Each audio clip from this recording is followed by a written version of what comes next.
Waalaikumsalam warahmatullahi wabarakatuh. Puji dan syukur marilah kita sama-sama kita panjatkan kehadirat Allah Subhanahu wa taala.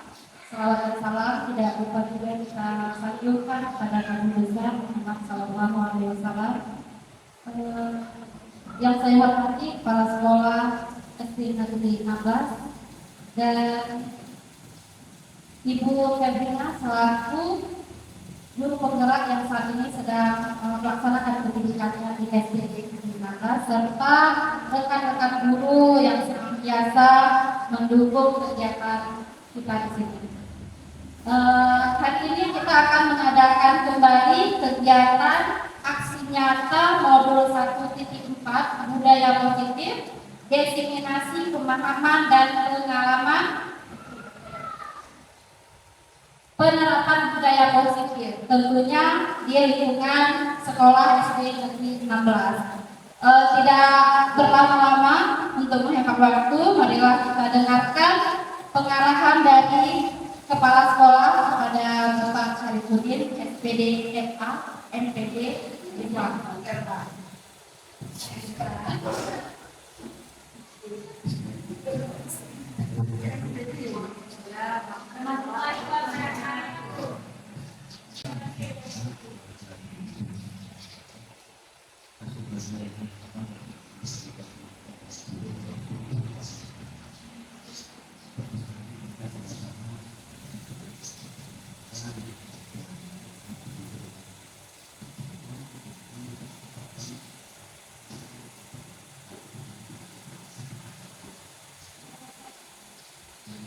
Dan yang kita lakukan kegiatannya kegiatan kemarin juga tempat ini dan kegiatan depan. Saya pikir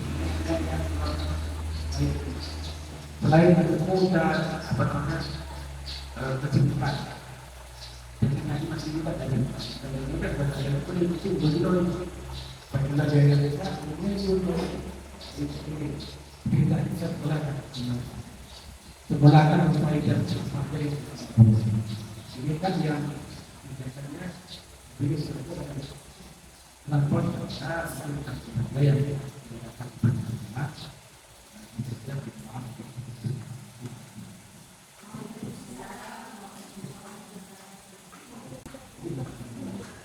Terima kasih kepada Bapak. Baik, selanjutnya kita serahkan kepada Bu Febrina selaku CGP Angkatan 10 untuk memaparkan materi tentang disiplin tentang budaya positif. Kepada Bu Febrina, waktu dan keberatan.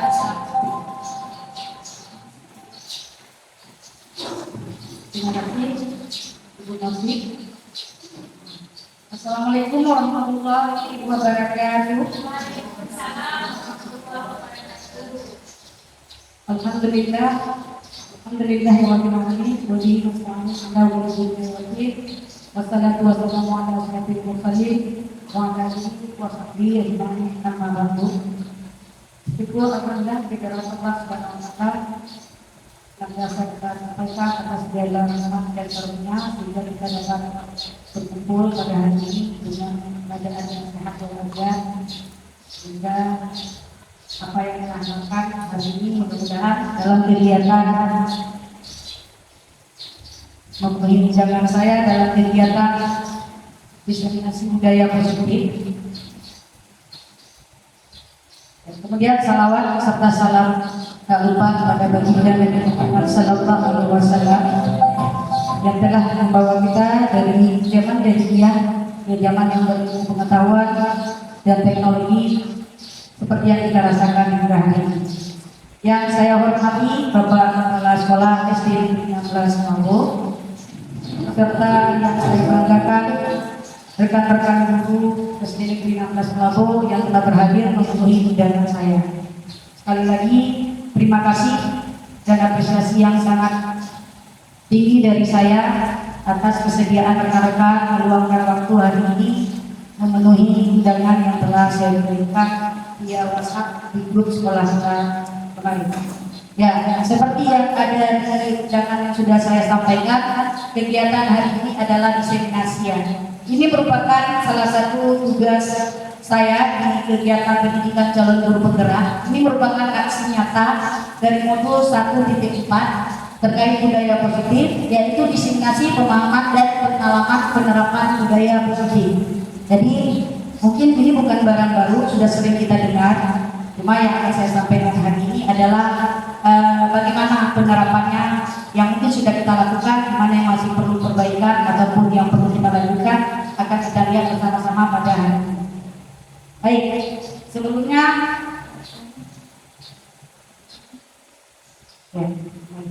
ya saya perkenalkan dulu. Ini profil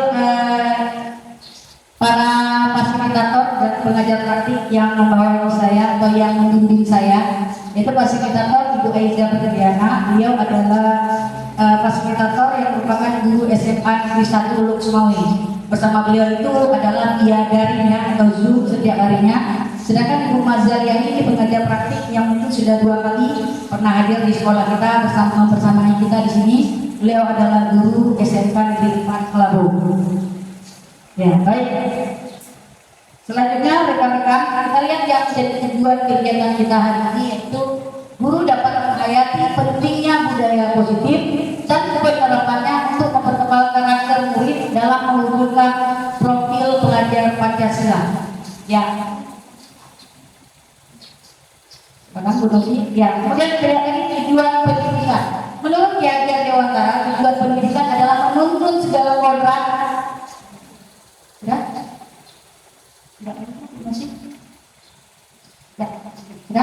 Ya, menuntun segala kodrat yang ada pada anak agar mereka dapat mencapai keselamatan dan kebahagiaan yang setinggi-tingginya, baik sebagai manusia maupun sebagai anggota masyarakat.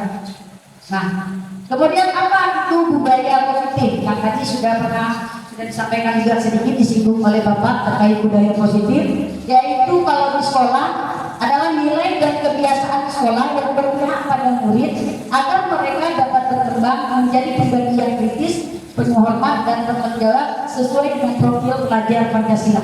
Jadi terkait kurikulum merdeka, inilah tujuan utama, yaitu merubah karakter anak sesuai dengan nilai profil pelajar Pancasila. Kita sudah tahu ada 6 dimensi profil pelajar Pancasila. Inilah yang jadi tujuan utama dari berubahnya kurikulum K13 ke kurikulum merdeka.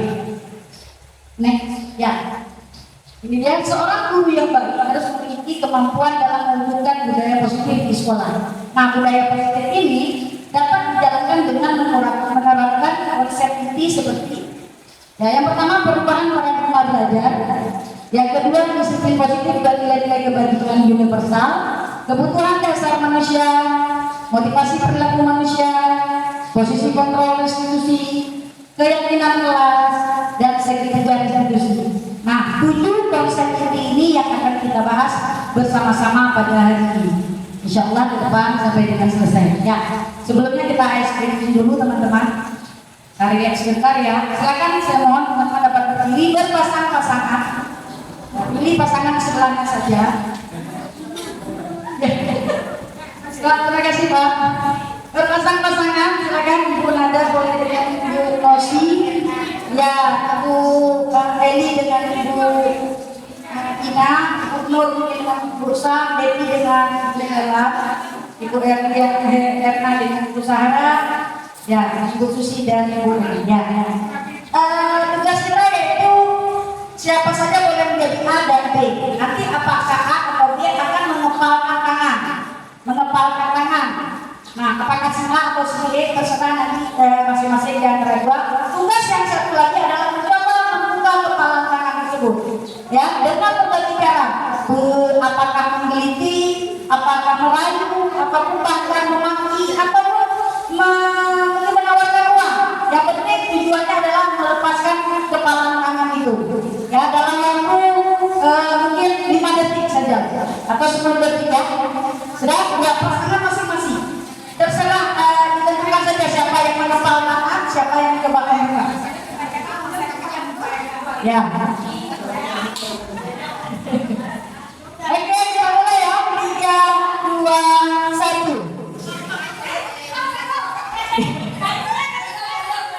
Yang silakan dicoba. Diragukan, dimarah-marahikan, dicoba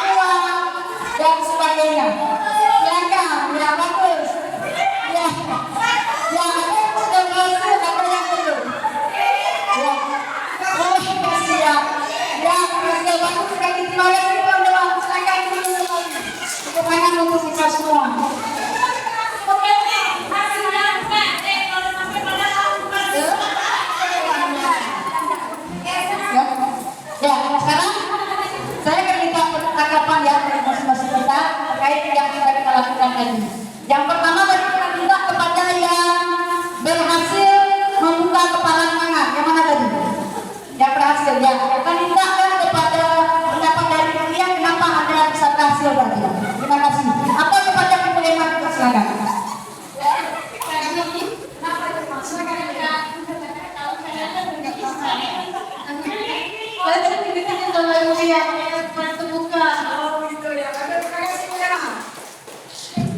Ya, berarti karena tadi digelitik ya, yang itu kelemahan Bu Emma berarti.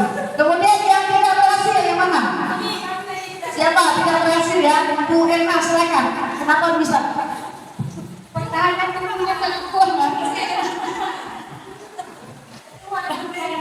kuat sekali ya pertahanan dari perusahaan kita. Bu Emma apapun cara yang dilakukan tidak bisa. Sekarang pertanyaannya adalah siapa yang memegang kontrol sebenarnya ya kan? Apakah yang mengepalkan tangan atau yang berhasil membuka ataupun yang gagal itu? Itulah yang menunjukkan kontrol diri kita ada pada siapa. Next, Ibu Nosi. Ya, teman-teman. Ya, kita masuk ke konsep yang pertama tadi. Pembelajaran dengan paradigma baru. Ini identik dengan prinsip pembelajaran berdiferensiasi. Ini sudah sangat sering kita dengar di kurikulum Merdeka. Ini prinsip utamanya kurikulum Merdeka. Pembelajaran berdiferensiasi, yaitu sesuai dengan kebutuhan siswa. Ya, makanya kita kenal ada namanya assessment. Padahal PPDB tahun ini ya kan, ataupun tahun-tahun sebelumnya kita sudah lakukan yang namanya assessment. Bukan tujuannya untuk agar ini lulus atau tidak lulus masuk ke sekolah kita, tapi hanya pemetaan kemampuan anak didik agar nanti ketika dia belajar di sekolah kita, guru-guru akan menerapkan prinsip berdiferensiasi sesuai dengan hasil assessment yang telah dilakukan. Dan intinya adalah untuk mewujudkan profil pelajar Pancasila. Kembali ini adalah tujuan utama yang harus diingat oleh guru. Nah, Stephen R. Covey dalam Principle Center Leadership 19 mengatakan bahwa bila kita ingin membuat kemajuan perlahan atau sedikit-sedikit, kita ubah sikap atau perilaku Anda. Namun bila ingin memperbaiki yang utama atau yang besar, kita perlu mengubah kerangka acuan kita. Ubahlah bagaimana Anda melihat dunia, bagaimana Anda berpikir tentang manusia, ubahlah paradigma Anda, skema pemahaman dan penjelasan aspek-aspek tertentu tentang realitas. Jadi sebelum kita melangkah lebih jauh, yang harus kita pikirkan, kita ubah adalah paradigma berpikir, mindset kita ubah dulu. Kita ingin merubah sedikit atau merubah yang besar. Kalau sedikit ya sedikit saja, kalau ingin seluruhnya maka ubahlah kerangka acuan kita. Kita bisa melihat dunia bagaimana sekarang perkembangannya, tidak bisa sedikit-sedikit Bapak Ibu. Tapi perlu perubahan besar dalam sikap dan tingkah laku dan terkait juga metode pembelajaran kita di sekolah. Jika kita ingin berdiferensiasi. Dan next, ya ini dia. Apa makna disiplin? Nah, saya minta dulu lah. Siapa mungkin? Dua berjalan, Ibu Erna yang biasa. Apa makna disiplin menurut Ibu Erna? Terima kasih kemudian Ibu Dewi. Ketika dikatakan tadi apa makna disiplin? Jadi kalau untuk saya, disiplin dalam artian yang sebenarnya itu adalah tepat, ya, tepat pada aturan ataupun tepat pada waktunya. Nah, jadi kita diharapkan untuk menjadi disiplin, artinya kita terikat dengan sebuah peraturan ataupun terikat dengan sebuah terikat dengan sebuah peraturan dan sebuah ikatan. Nah, inilah yang dikatakan dengan makna disiplin. Tapi untuk selanjutnya diserahkan kepada bersama. Terima kasih pulang teman-teman. Nah, selanjutnya siapa lagi? Ibu Nada nanti, silakan Ibu. Apa makna disiplin menurut Ibu? Terima kasih. Itu segala sesuatu apapun yang kita programkan itu diatur dengan yang tepat, persiapan yang tepat, sehingga kita akan mencapai tujuan yang kita tuju dengan tepat. Terima kasih teman-teman. Luar biasa ya. Jadi sudah benar ya teman-teman. Kita lihat lagi Berasal dari bahasa Latin yang artinya disiplina, yang artinya belajar. Disiplin membuat orang menggali potensinya menuju sebuah tujuan apa yang dia hargai. Seperti kata Bunda Jata, dia untuk mencapai tujuan. Yang tapi yang terjadi dalam budaya kita, makna kata disiplin telah berubah menjadi sesuatu yang dilakukan seorang pada orang lain untuk mendapatkan kepatuhan. Itu makna disiplin yang berubah arti dalam budaya kita. Kemudian disiplin sama berkaitan dengan kontrol guru terhadap siswa. Kontrol guru ya. Nah, ini dia. Tadi kan saya sebutkan kontrol guru. Ternyata selama ini kita terjadi miskonsepsi tentang teori kontrol. Ini adalah teori menurut Dr. William Kaiser dalam kontrol teori, di mana terjadi miskonsepsi seperti ilusi guru mengontrol murid, ilusi bahwa semua penguatan positif efek tidak bermanfaat, ilusi bahwa kritik dan membuat rasa bersalah mampu menguatkan karakter, dan ilusi bahwa orang dewasa berhak memaksa. Ini yang sering terjadi. Kita menganggap kalau anak-anak buat salah, kita panggil, kita marahi, kita buat dia merasa bersalah, maka itu akan membuat berubah karakter. Ternyata belum tentu. Ini yang akan kita lihat. Ternyata kesalahan-kesalahan itu sering kita lakukan. Bahkan saya pribadi sendiri juga sering melakukan. Kita menganggap murid itu harus kita kontrol, di bawah kontrol kita, harus sesuai apa yang kita bilang. Kalau kita dikatakan anak itu harus ikut dengan kata kita. Itu dia yang terjadi selama ini. Nah, bagaimana yang sebenarnya disiplin yang positif itu? Yaitu disiplin yang mengajarkan anak bertanggung jawab dan menumbuhkan sadar diri akan nilai-nilai kebajikan. Ini yang harus kita munculkan dalam diri anak kita dengan disiplin positif. Bukan karena paksaan, bukan karena takut, tapi karena dia sadar bahwa dia harus membiasakan nilai-nilai kebajikan. Kemudian disiplin ini lebih ke arah mengontrol diri. Jadi anak-anak yang kontrol dirinya, bukan kita guru yang mengontrol. Jangan keluar pagar, tapi dia tahu keluar pagar ada hal yang bisa membahayakan. Bukan karena mungkin kita tidak boleh diajar di luar, tapi karena anak-anak kita buat sadar bahwa tidak boleh keluar pagar karena sudah di dalam lokasi sekolah. Kemudian murid memahami, menyadari motivasi intrinsik atau internal, bukan akibat paksaan. Nanti kita akan lihat teori motivasi terhadap anak-anak. Ya, kemudian nilai-nilai itu sudah tidak tadi ya. Jadi yang kita munculkan dalam kegiatan disiplin positif adalah nilai-nilai kebajikan. Ya, ada nilai-nilai kebajikan universal, di mana setiap perilaku atau perbuatan memiliki tujuan. Ya tadi juga seperti yang ada dan Dariana. Kemudian yang lainnya yaitu kembali lagi kepada profil pelajar Pancasila yang ada 6 dimensi. Apa saja kawan-kawan? Beriman dan bertakwa, ada Tuhan yang Esa dan berakhlak mulia. Kemudian apa lagi? Berakhlak, kemudian mandiri, bernalar kritis, dia yang 6, berkebinekaan global, gotong royong, kreatif. Ini yang artinya harus kita ingat. Ini tujuan kita sekarang di kurikulum Merdeka. Ini karakter, ini nilai-nilai kebajikan. Nilai-nilai kebajikan di profil pelajar Pancasila yang harus kita munculkan dalam diri anak-anak kita. Nah, nilai-nilai kebajikan ini sekarang sudah kita laksanakan. Ini salah satu contohnya. Apa ini kegiatan apa? Gotong royong. Ini gotong royong setiap Sabtu. Insya Allah ini akan jadi sebuah budaya yang bagus. Ini kita kembangkan terus. Jadi tidak berharap hanya kepada petugas kebersihan sekolah. Sehingga anak-anak jadi lupa yang mengandung nilai kebajikan seperti ini. Maka ini insya Allah ke depan budaya bagus seperti ini kita pertahankan, kita lanjutkan seperti tadi kata Bapak, ada sholat duha, sholat yasin setiap Jumat itu untuk membentuk karakter agar menuju dari prinsip menuju ke profil pelajar Pancasila itu dapat kita temui. Kenapa lahir kurikulum Merdeka? Inilah dia kecemasan atas karakter anak sekarang. Perkembangan zaman luar biasa. Anak-anak kita selain tidak ada pengetahuan, miskin daripada ada karakter. Sehingga lahirlah kurikulum Merdeka untuk menjawab tantangan terhadap karakter anak kita. Ya, kemudian lagi ke topik atau konsep ketiga, kebutuhan dasar manusia. Kebutuhan dasar manusia adalah segala sesuatu yang kita lakukan untuk mendapatkan apa yang kita inginkan agar terpenuhi hidupnya. Ada 5 kebutuhan dasar manusia. Yang pertama,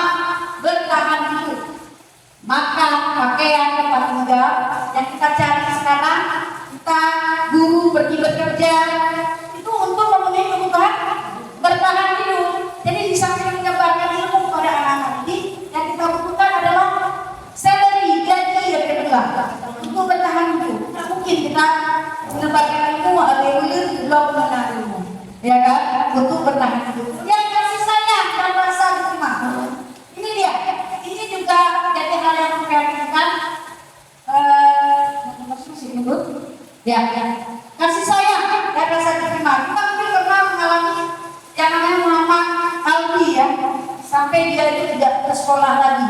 Sebenarnya mungkin dia butuh kasih sayang dan rasa terima, tapi umumnya tidak menerima dia karena mungkin dia punya kelainan tadi ya kan. Padahal ada yang namanya sistem belajar inklusi yang mungkin insya Allah akan kita laksanakan ke depannya. Kemudian penguasaan, bukan penguasaan, harga diri dianggap seperti anak-anak terjadi perkelahian anak. Kalau kita tanya kita mempertahankan harga diri, itu hal yang lumrah karena itu adalah kebutuhan dasar kekuasaan. Kemudian kebebasan, mandiri, memiliki pilihan, coba hal baru, mampu mengendalikan arah dunia. Ini kita belajar kalau sekarang, makanya namanya prinsip berdiferensiasi, berbebas, anak-anak merdeka menentukan apa yang dia suka. Bukan anak-anak hari ini kita belajarnya, belajar di luar, nggak boleh di luar, di dalam kelas saja. Ngapain kamu di luar? Kamu mau main aja. Padahal dia butuh yang namanya kebutuhan kebebasan. Nah, kemudian kesenangan, bermain, humor, terus ketawa. Kita guru juga. Kalau ketika kita bercanda-canda di kantor, kita ketawa, sedikit tertawa, karena itu memenuhi kebutuhan dasar kita yaitu kesenangan. Ya, baik teman-teman kita diajarkan motivasi. Setiap perbuatan itu ada motivasi. Ini, teman-teman, karena Ibu Ria kalau keluar di mana pakai helm kan? Ya benar ya, pakai helm. Kenapa Ibu Ria pakai helm? Nah, ya. Kalau Ibu Emma? Aku ya, Ibu untuk Sahara?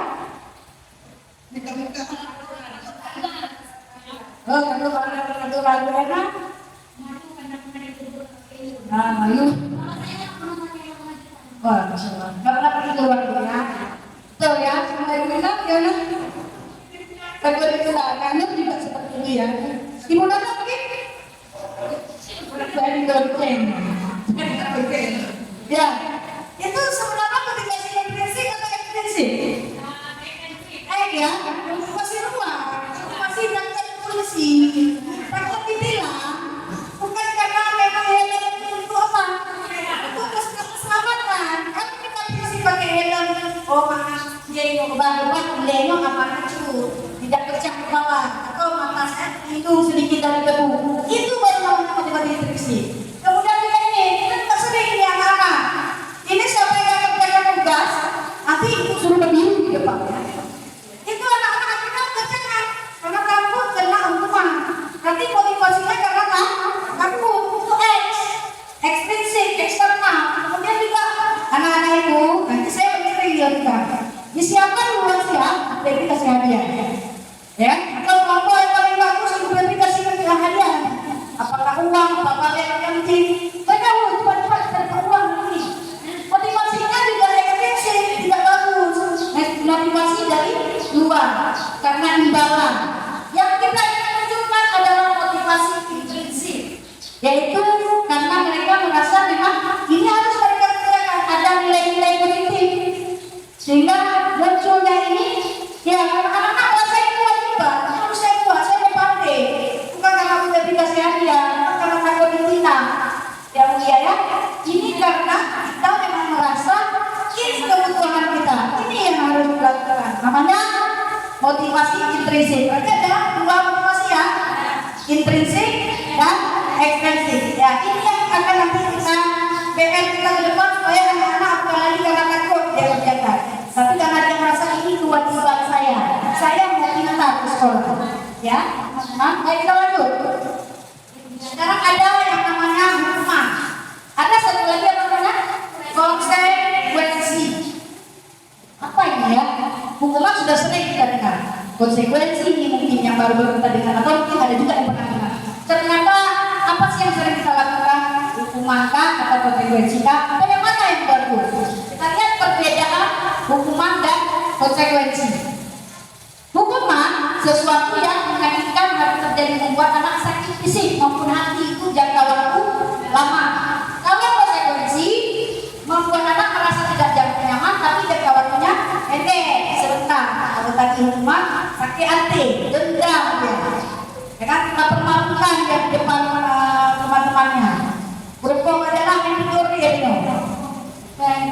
hati baru duduk menggunakan. Ternyata ini karena pengaruh rumah, bukan konsekuensi. Kemudian anak membenci, disiplin dipaksa. Itu kalau rumah dengan konsekuensi anak menghargai stimulus tanggapan. Kemudian mendorong anak menyakiti diri sendiri, mendorong anak agar mudah menyesuaikan diri. Sering terjadi nyoba kecewa, rono anak tidak diri, naik pulau lama, nahan apa itu secara tidak langsung dia menyakiti diri dan kita santai-santai rumah. Anda kok dengan sakit hati dari anak orang gara-gara kita dulu melakukan hukuman yang berlebih tanpa memikirkan sesuatu. Kemudian konsep diri yang buruk anak belajar, konsep diri yang baik anak belajar untuk menyembunyikan kesalahan, untuk mematuhi peraturan. Tadi kembali lagi marah, rasa bersalah, dipermalukan, merasa tak dihargai, itulah dari efek hukuman. Jadi yang mana teman-teman yang bisa kita buat? Minimalnya adalah konsep dan konsekuensi yang sesuai dengan apa yang dia lakukan kesalahan. Jadi kadang-kadang kita anak-anak terlambat datang ke kelas, kita kasih hukuman dia, kasihkan mesin, ada hukuman dengan terlambat? Gak ada kan? Berubah kan dia, sakit hati dia, merasa dia diremehkan, yang barang itu yang hebat tuh, nah seperti itu. Nah ini dia. Nah sekarang kita coba. Ya, ini ada 9 dulu. Nanti menurut teman-teman ini hukuman atau konsekuensi. Yang pertama mencatat 100 kali di dalam buku kalimat saya tidak akan terlambat lagi karena terlambat sudah. Nah ini sering kita buat nih. Ambil buku, tulis. Kalau sekarang kita ambil itu sama kan? Apa satu surah? Apa yang sebenarnya? Hukuman atau konsekuensi? Hukuman itu. Yang pertama, tulis. Ya, dia capek, pelajaran tinggal, buku harus dia coret-coret. Nanti orang dia akan menyediakan khusus pertama. Tulis dari situ. Kemudian lari memilih lapangan. Ini adalah hukuman ya. Kenapa hukuman? Ada hukuman juga tadi. Keliling lapangan. Mengganti kertas bukan permanen keren. Kenapa ya?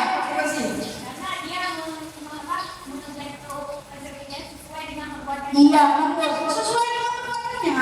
Biar ketahanan digoreng, ketahanan dong. Kan? Tapi ada juga yang nggak boleh darah yang boleh.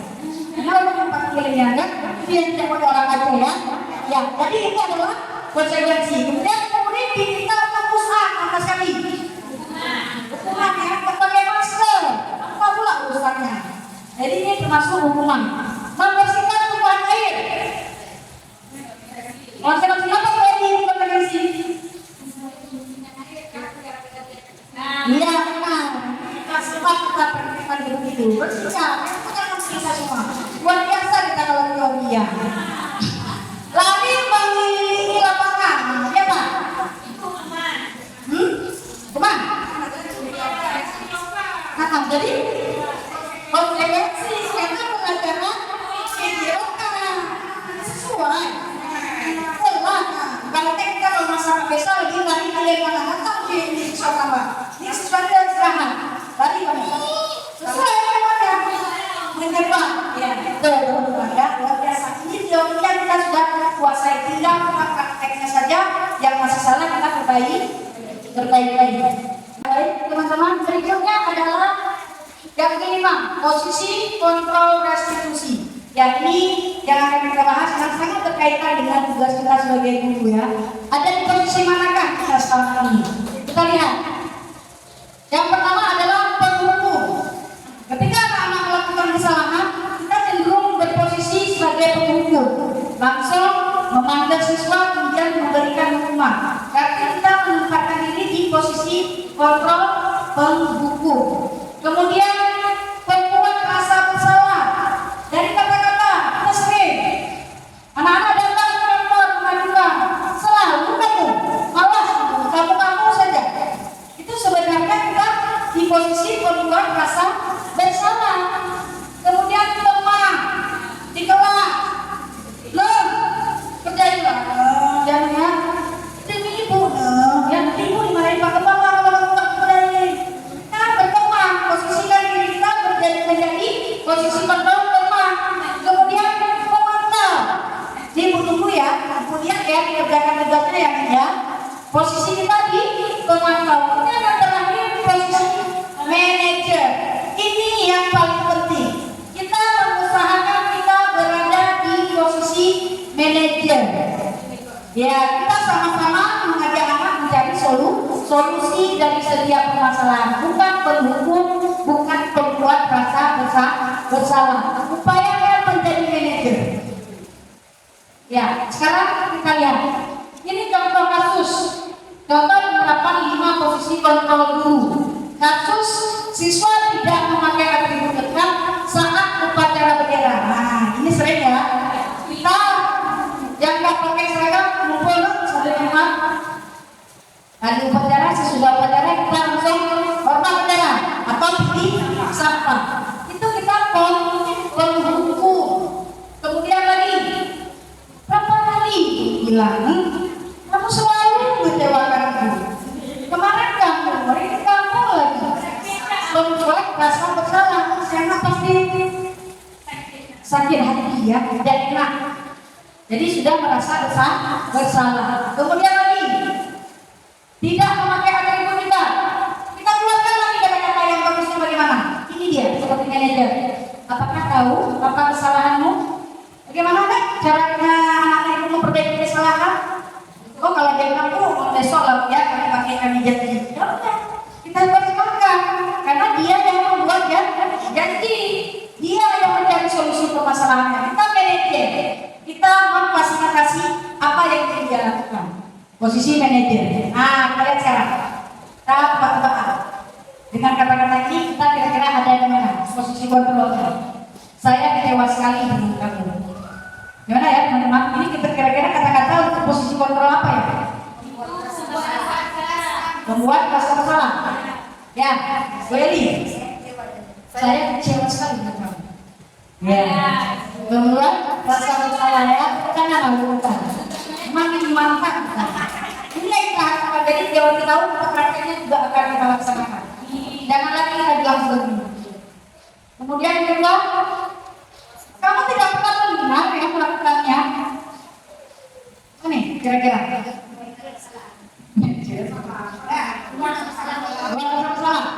Yang mana pernah ada? Ya. Nah, seperti ini.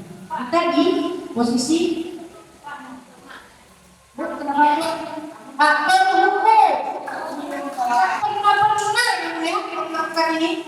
ya penghukum.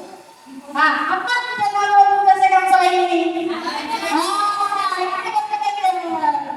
Seorang manajer, bagaimana nih?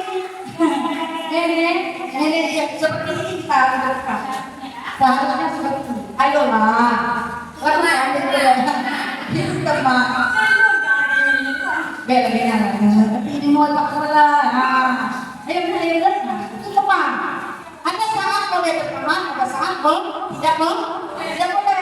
Nah, kamu tidak pernah mendapat nilai dia tidak berjalan tegas. Dia bagaimana tadi? Mendukung perbuatan salah, teman, pemantau dan manajer. Jadi apa ini? No. Bermantau. Ya, benar, pemantau. Kemudian satu lagi, ya sudah selesai. Kita ke konsep yang keyakinan kelas. Mengapa keyakinan kelas? Mengapa bukan keaturan kelas? Kenapa ya? Ada yang bisa menjelaskan dulu menurut pendapat teman-teman? Mengapa keyakinan kelas? Karena kan kita kan, kita buat di kelas kan bersama anak buat keyakinan kelas kan. Kenapa ya kira-kira itu ya? Belum ada mungkin.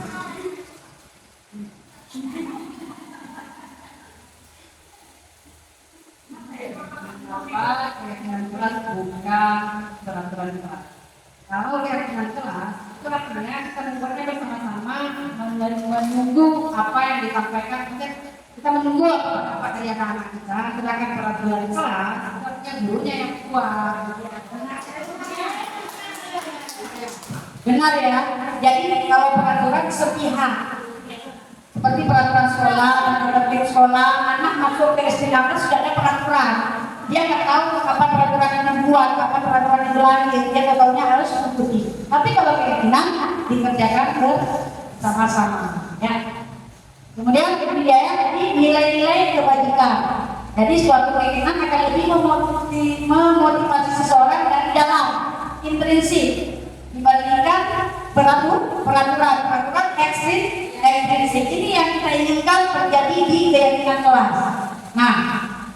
Kemudian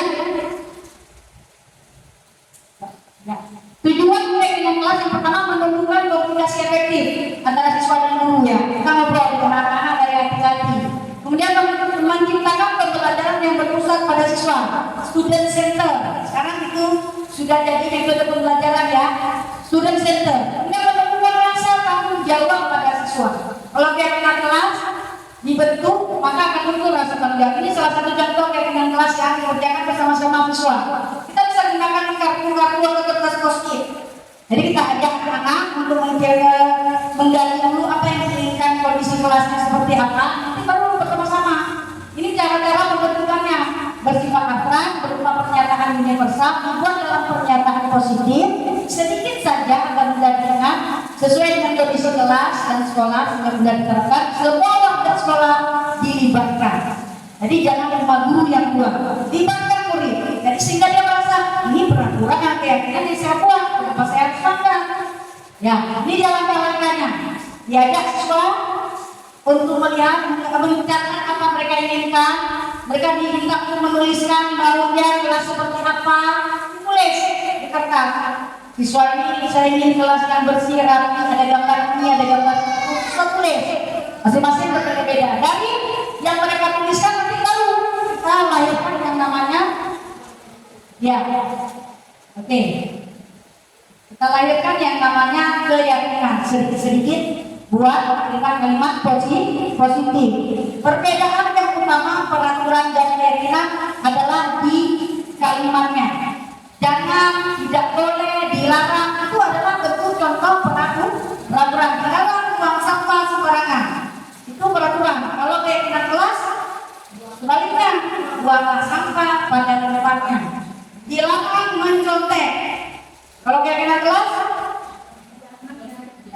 jangan menggunakan jangan dilarang, jangan tidak boleh, jangan mencontek, kerjakan.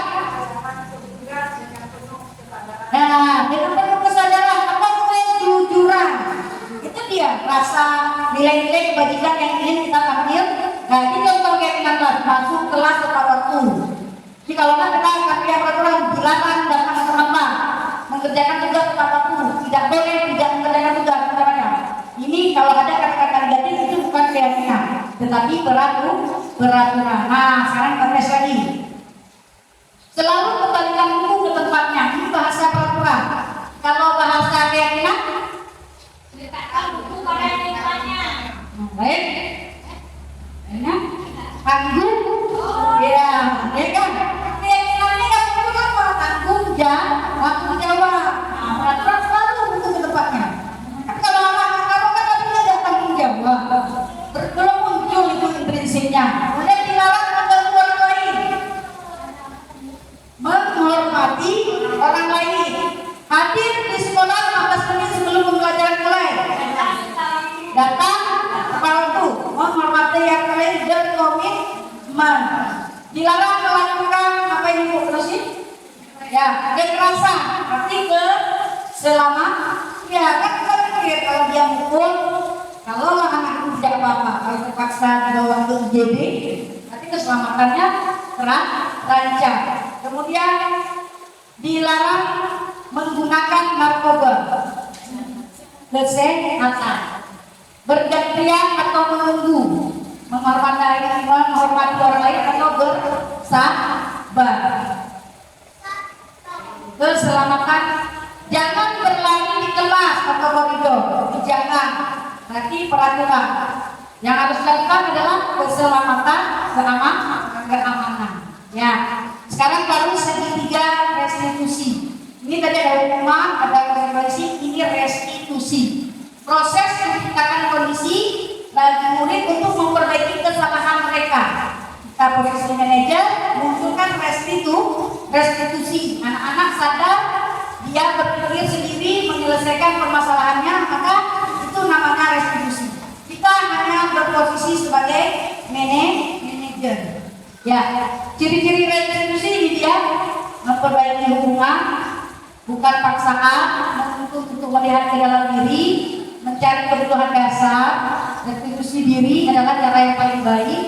fokus pada karakter bukan tindakan, fokus pada solusi dan mengembalikan murid yang salah kepada kelompoknya. Kalau rumah anak-anak waktu dia balik ke rumahnya malu, ya kan? Dia akan malu sekali bahkan besok-besok nggak sekolah. Tapi kalau ada solusi dia akan tetap bangga kembali ke teman-teman kelompoknya ya. Ya. Kita lihat sekarang yang terakhir adalah Punosi. Oh, ya. Yang tabel itu ini sudah berkait. Ini segitiga retribusi. 3 hal yang harus kita lakukan dalam kegiatan restitusi. Langkah-langkahnya yang pertama, menstabilkan identitas, validasi tindakan yang salah, dan menanyakan keyakinan. Ini next Punosi. Ya. Menstabilkan identitas. Ini kata-katanya yang sering harusnya kita buat dulu. Ketika kita memanggil anak-anak, ketika ada kasus di kelas, kita panggil, ini kira-kira rekomendasi kata-katanya. Berbuat salah itu wajar. Ya, nanti kita lihat video salah satu kejadian dan teknik penyelesaian restitusi. Ya, ini validasi tindakan yang salah. Kenapa? Kamu pasti ada alasan melakukannya. Misalnya ada anak bertengkar, hanya sama si pemukul ya. Kenapa dipukul? Kamu pasti ada alasannya. Karena kita sudah lakukan itu. Bahasanya jangan karena sama kamu bunuh kakak. Intonasinya salah. Kamu melakukannya karena mempertahankan sesuatu yang penting bagi kamu. Ya. Ini dia menanyakan keyakinan. Apa keyakinan kelas A? Kita buat ini sama-sama. Ini apa nih? Sesuai nggak? Betul. Berarti nggak sesuai yang mana? Jawab aku misalnya. Atau menghormati orang lain dulu.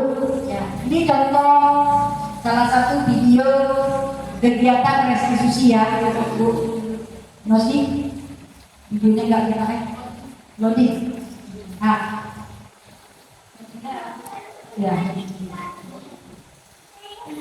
Jadi nggak terdengar.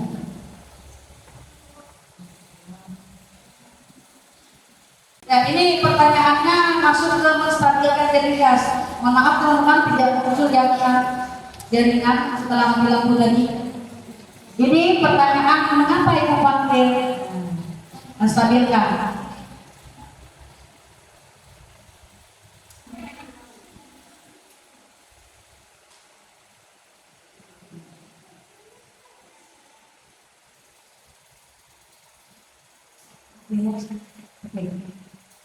Baik ya teman-teman, kita sampai di terakhir tadi video ya, mudah-mudahan bisa dipahami. Mohon maaf sedikit ada gangguan. Jadi kesimpulan kita hari ini adalah kita pribadi sebagai guru harus bersikap profesional, mampu merefleksikan diri pada posisi kontrol kita saat ini. Bagaimana perjalanannya kita sebagai among atau manajer yang menuntun murid-murid menjadi insan yang mandiri, merdeka, dan bertanggung jawab. Ya, ini standar nasional pendidikan kita. Jadi mudah-mudahan rekan guru terkait budaya positif yang sudah saya diseminasikan hari ini, mudah-mudahan yang sudah benar kita budayakan, kita pertahankan, yang masih salah atau kurang tepat kita lakukan, kita coba perbaiki sedikit demi sedikit ya. Jadi saya pribadi mohon maaf jika dalam penyampaian masih ada kekurangan. Sesungguhnya yang benar itu dari Allah, yang salah itu adalah dari saya sendiri, maka saya mohon berbanyak maaf. Saya akhiri dengan wabillahi taufiq wal hidayah. Wassalamualaikum warahmatullahi wabarakatuh.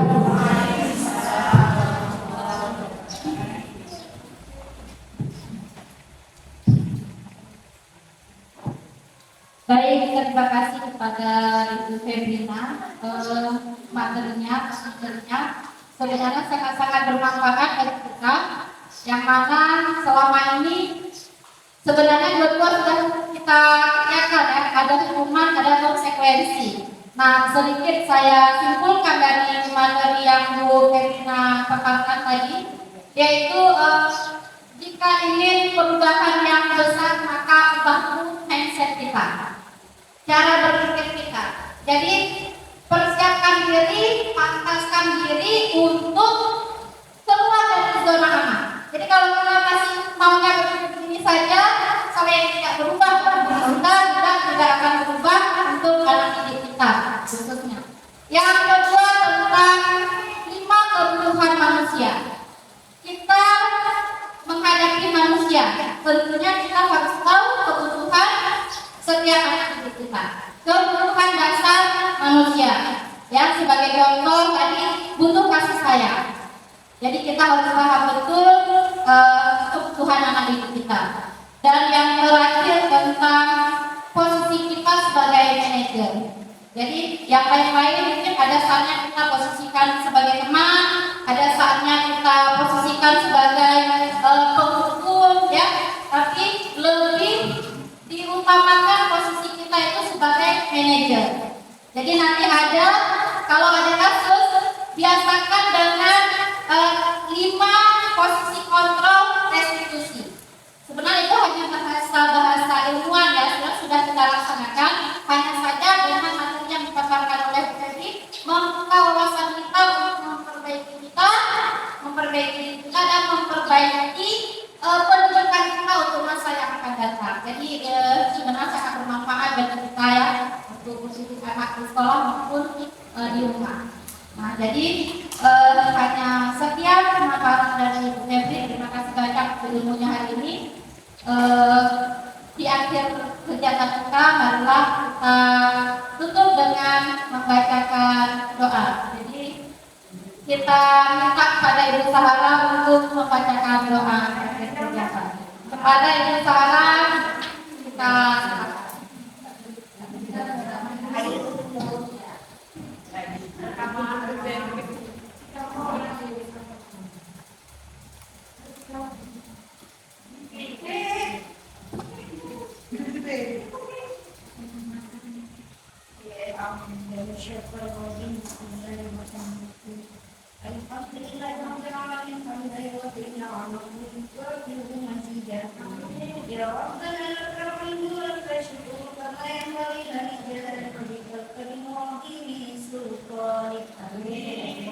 صل على سيدنا محمد وعلى آله وصحبه أجمعين.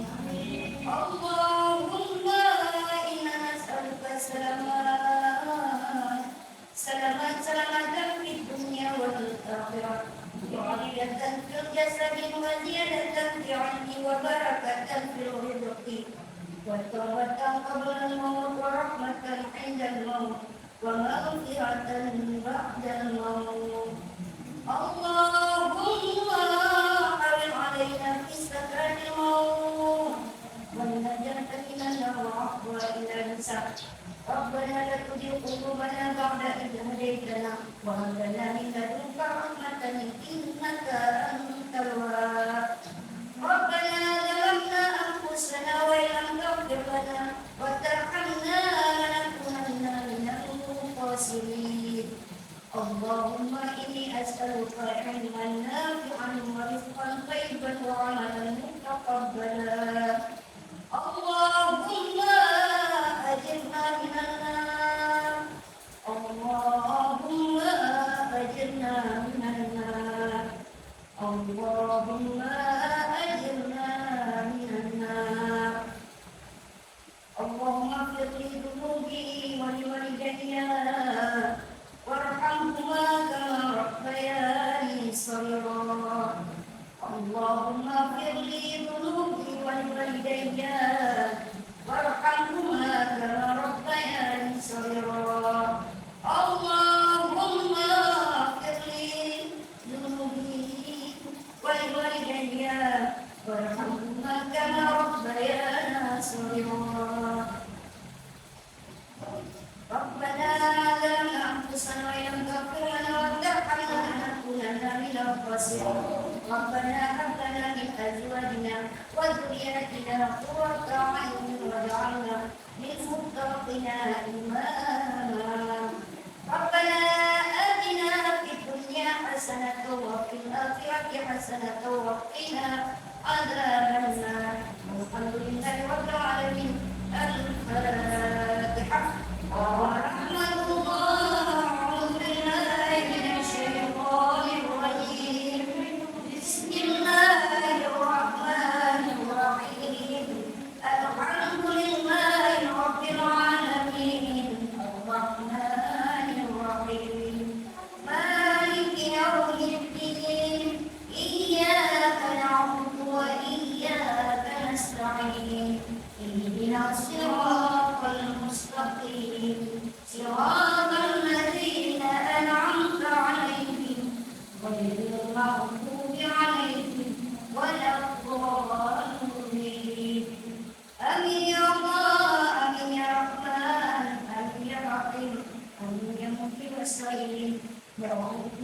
وكان اللهم تقيتم بها السلام وآخر دعواهم أن الحمد لله رب العالمين صلى الله وسلم على النبي سيدنا محمد وآله وصحبه أجمعين صلى الله وسلم على النبي سيدنا محمد وآله وصحبه أجمعين صلى الله وسلم على النبي سيدنا محمد وآله وصحبه أجمعين.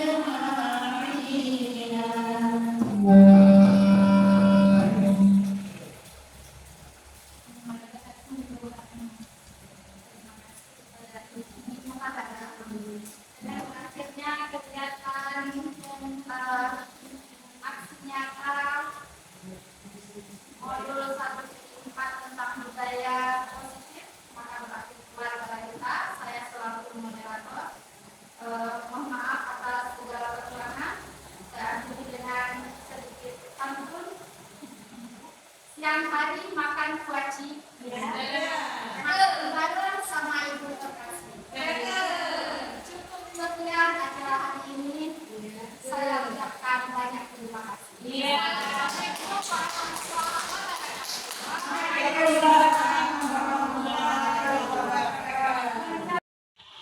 Assalamualaikum warahmatullahi wabarakatuh.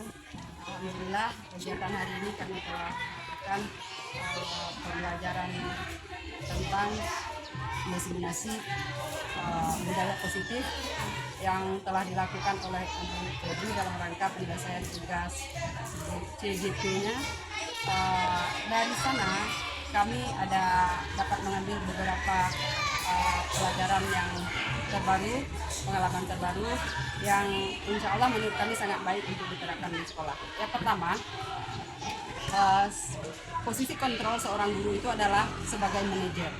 Kemudian yang kedua, sebagai manajer, seorang guru bisa menerapkan budaya positif di dalam kelas dengan membentuk keyakinan kelas yang dilakukan bekerja sama dengan para siswa dan siswi di dalam kelas tersebut.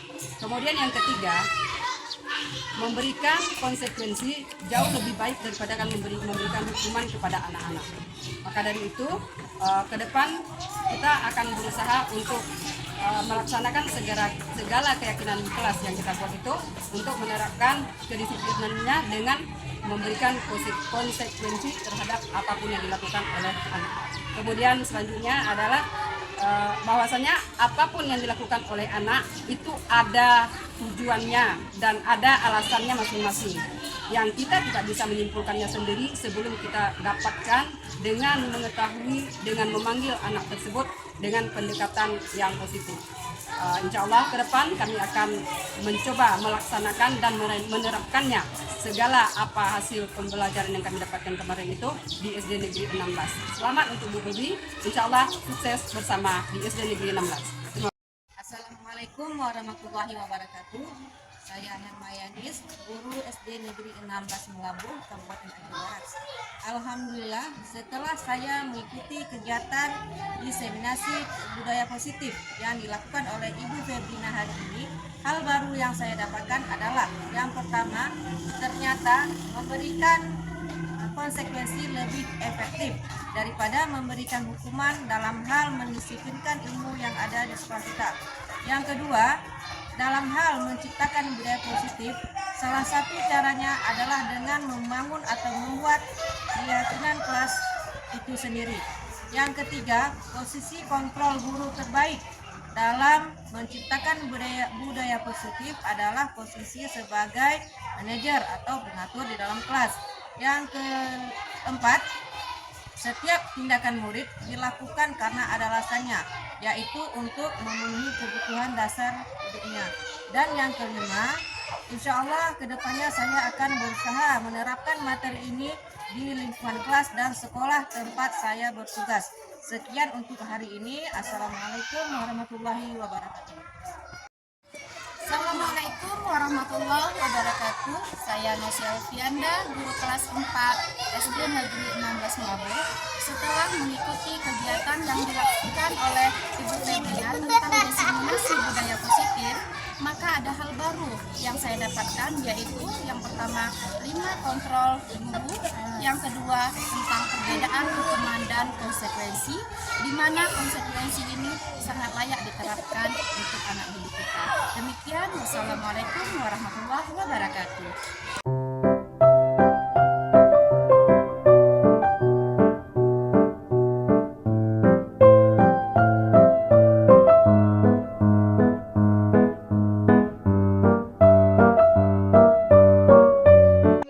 Assalamualaikum warahmatullahi wabarakatuh.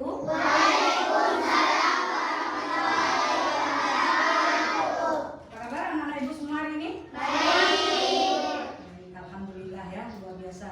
Anak-anak ibu, hari ini kita akan membuat yang namanya keyakinan kelas. Sudah tahu? Sudah pernah dengar? Ya, baik. Kalau gitu ibu jelaskan dulu anak-anak ibu tentang apa itu keyakinan kelas. Jadi keyakinan kelas itu mirip-mirip dengan yang namanya peraturan kelas atau semacam peraturan sekolah. Pernah dengar kan? Ya, peraturan sekolah atau tata tertib sekolah itu mirip-mirip.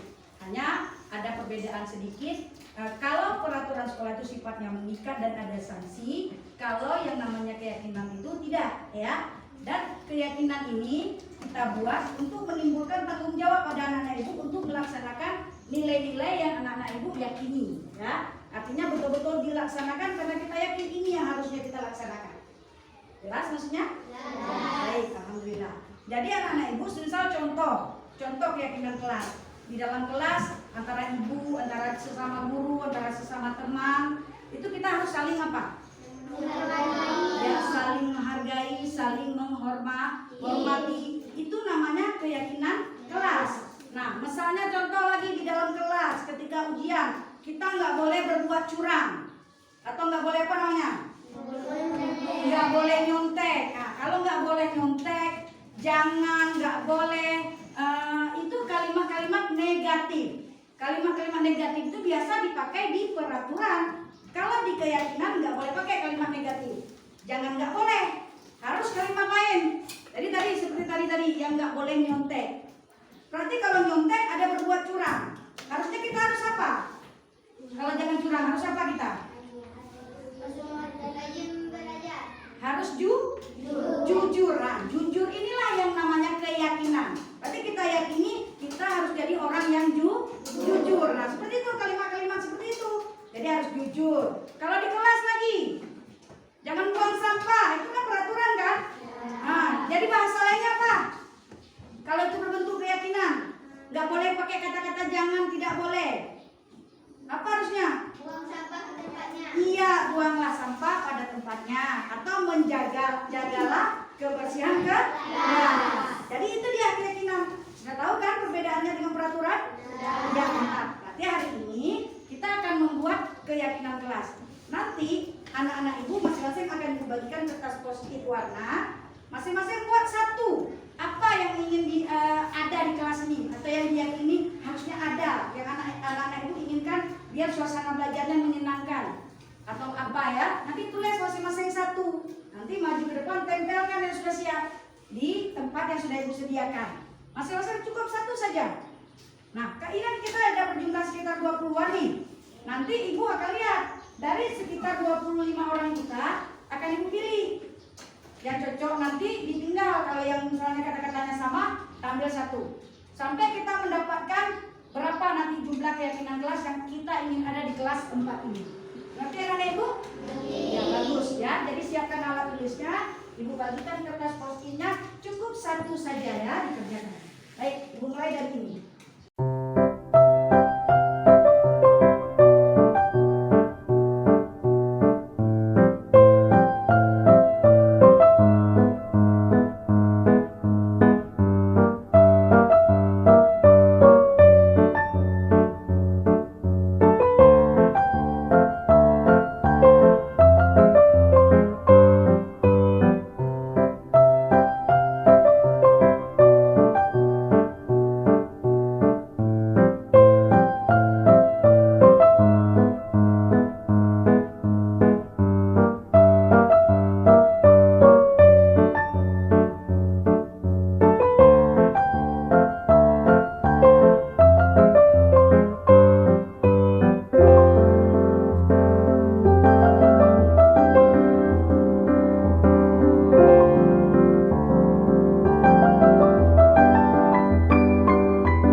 kita laksanakan, itu menjadi tanggung jawab bersama. Ini dia hasilnya tadi. Jadi ada yang menjaga lingkungan, ada yang tidak boleh saling mengejek ya atau bullying ya. Terus juga ini saling menjaga, menghormati sesama teman.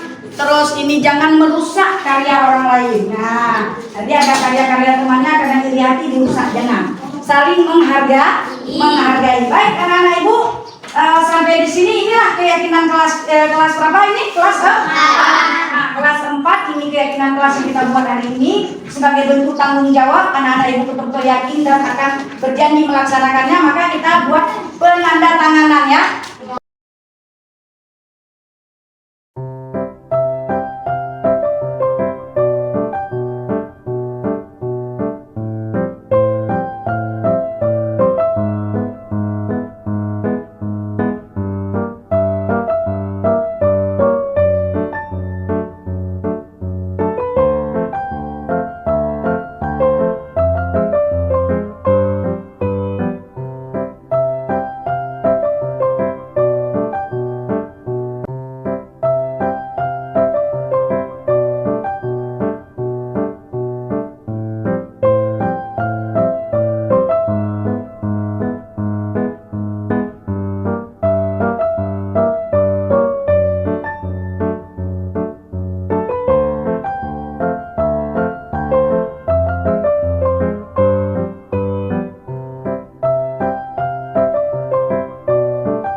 Assalamualaikum warahmatullahi wabarakatuh. Nama saya Sultan Firdaus. Assalamualaikum warahmatullahi wabarakatuh. Perkenalkan nama saya Muhammad Ridwan. Assalamualaikum warahmatullahi wabarakatuh. Perkenalkan nama saya Husnul Maghfirah. Membuat kita berlebih tanggung jawab. Membuat kita lebih disiplin. Suasana nyaman. Membuat kita lebih jujur.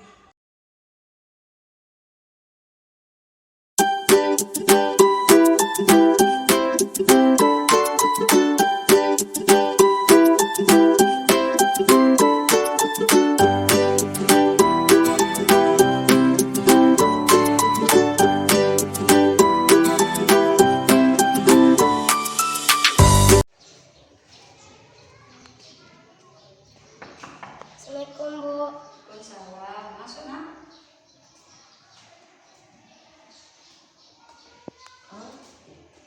Silakan duduk. Nabila ya. Nabila, tahu kenapa ibu dipanggil? Tahu Bu, Kenapa?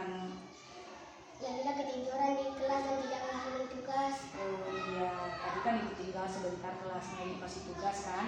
Jadi pas ibunya periksa, satu orang Nabila nggak ada, makanya ibu panggil. Kenapa ya nak? Biasanya Nabila nggak begitu tuh. Nabila semalam kelamaan tidur Bu. Oh, jadi kenapa kelamaan tidur? Asminafi Bu. Oh, Nabila. Kira-kira menurut Nabila yang Nabila lakukan ini sesuai nggak dengan keyakinan kelas kita? Enggak Bu, Berarti ada yang dilanggar ya. Yang mana? bertanggung jawab Bu. Iya betul. Jadi kira-kira apa nih solusi yang bisa kita ambil untuk masalah Nabila? Yang pertama, Nabila tidak akan tidur malam lagi.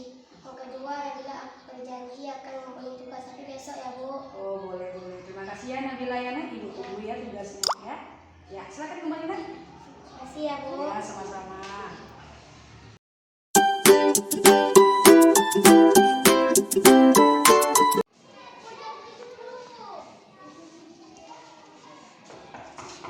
Assalamualaikum. Waalaikumsalam. Masuk nak.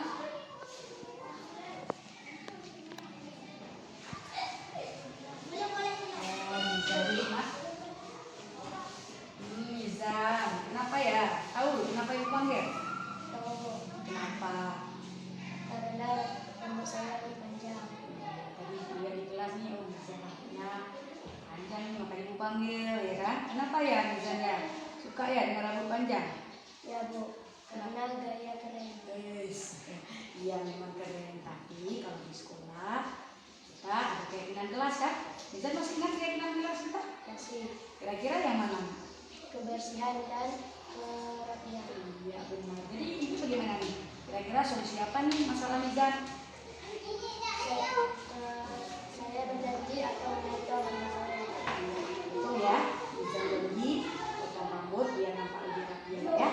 Ibu tunggu ya janji Mizan ya. Terima kasih ya. Silakan balik ke kelas. Assalamualaikum warahmatullahi wabarakatuh. Nama saya Nabila Marhama dari kelas 4 SD 16 Melabuh. Saya tadi dipanggil oleh Bu Febri karena tertidur di kelas dan tidak mengumpuli tugas. Saya senang karena Bu Febri tidak marah-marah dan kami mencari solusi bersama-sama. Terima kasih Bu Febri. Assalamualaikum warahmatullahi wabarakatuh. Assalamualaikum warahmatullahi wabarakatuh. Perkenalkan nama saya Ismul Mizan. Saya kelas 5 SD Negeri 16 Melabuh. Saya tadi dipanggil oleh Bu Febri karena rambut saya panjang. Saya senang karena Bu Febri tidak marah sama saya. Kami mencari solusi bersama-sama. Terima kasih Bu Febri. Assalamualaikum warahmatullahi wabarakatuh.